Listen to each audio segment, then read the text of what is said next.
আলোচনা করব, that is ontology, philosophy of being. Actually আমরা ভাবলে অবাক হয়ে যাব যে বিশ্বব্রহ্মাণ্ডে বর্তমানে হাবেল টেলিস্কোপে এবং ইউক্লিড যে আমাদের যান, তার মাধ্যমে জানা গেছে যে 15 ট্রিলিয়নের উপরে বেশি গ্যালাক্সি আছে। তার মধ্যে এই যে আকাশগঙ্গা মিল্কি ওয়ে গ্যালাক্সির মধ্যে আমরা আছি, আমাদের সৌরজগৎ আছে, সোলার সিস্টেম, তার মধ্যে পৃথিবীতেই জীবনের হালচাল, বিইং অ্যান্ড এক্সিস্টেন্স, এই ব্যাপারে আমরা একটুখানি আলোচনা করব। জগৎগুরু শঙ্করাচার্য বলেছেন, কস্যম কোহম কুতো আয়াত, আমি কে, কোথা থেকে এসছি, কি করতে হবে, আমরা কিছুই জানি না। তাহলে একটু বোঝার চেষ্টা করি। সব জিনিসই পৃথিবীতে তারা স্টেবল হতে চায়, রেস্ট পজিশনে আসতে চায়। নদী পর্বত থেকে উৎপত্তি হয়ে সমুদ্রে গিয়ে শান্ত হতে চায়। ফল গাছ থেকে, বৃক্ষ থেকে মাটিতে পড়তে চায়। পাহাড় থেকে পাথর নিচে গড়িয়ে আসতে চায়। সব কিছু, এভরিথিং, তারা মোশন, একটা এনার্জির দ্বারা কার্যকৃত হয়ে তারা এনার্জি পেয়ে তারা কি করে, আবার স্টেবল হতে চায়।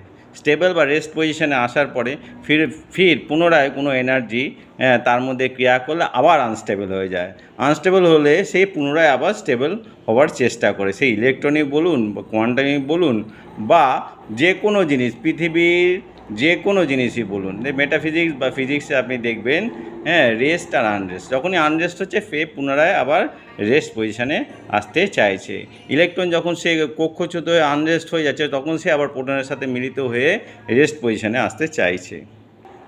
ঠিক একইভাবে শুক্রাণু স্টেবল হওয়ার জন্য সে ডিম্বাণুর খোঁজে গিয়ে ডিম্বাণুর সাথে মিলিত হয়। যে কোনো জিনিসই রেস্ট হতে গেলে, স্টেবল পজিশনে আসতে গেলে কোনো না কোনো কিছুর সাথে সে মিলিত হতে চায়।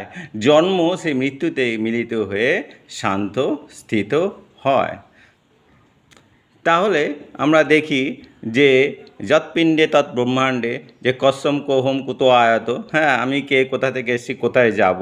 তাহলে এখানেই আমাদের শুরু হচ্ছে যে জন্ম মৃত্যুর বিইং অ্যান্ড এক্সিস্টেন্স।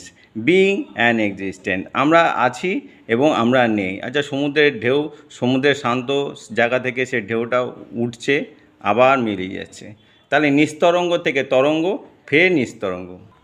একটা কাঁচের বাল্ব আছে, মেটাফিজিক্সে আমরা ভেবে দেখি, কাঁচের বাল্বটা হচ্ছে এক্সিস্টেন্স, আর তার মধ্যে যে কারেন্ট প্রবাহিত হচ্ছে, সেই ইলেকট্রিসিটিটা হচ্ছে বিইং। কাঁচের বাল্ব ভেঙে গেল, মানুষের মৃত্যু হয়ে গেল, তার মধ্যে যে এনার্জি, সেই আত্মা আমরা যেটাকে বলে থাকি, সেটা কিন্তু তার সবসময় রক্ষা করে যায়। বিইংটা সবসময় আছে, অলওয়েজ।